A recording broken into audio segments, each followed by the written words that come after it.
Mariing kinondena ng Makabayan at sibikong grupo sa pangunguna ng kanilang Chairman Emeritus na si Dr. Jose Antonio Goytia ang umano'y mga banta gaya ng planong pananakit sa First Family, partikular na kay Pangulong Ferdinand Marcos Jr. Ito ay kasunod ng impormasyon mula sa isang social media influencer na si Vicente Pebbles Conanan, kung saan napag-alaman umano niya na mayroong grupo kabilang na ang tinawag niyang Sara Army na sinasabing nagsasanay sa Sorsogon.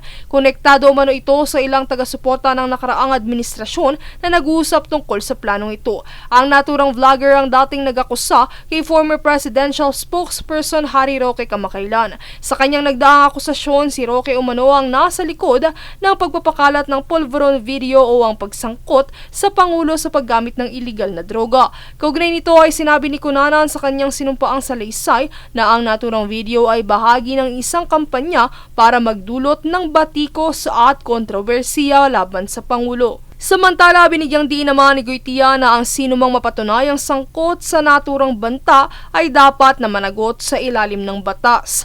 Aniya, ang Pangulo ang sagisag ng pamahalaan at pagkakaisa ng Estado, kaya ang pag-atake sa institusyon ng pagkapangulo ay lubhaan niyang nakakaapekto sa bansa. Nagpaalala rin siya sa publiko na umiwas sa pagpapakalat ng mga hindi kumpirmadong impormasyon, partikular na mga sabi-sabi online.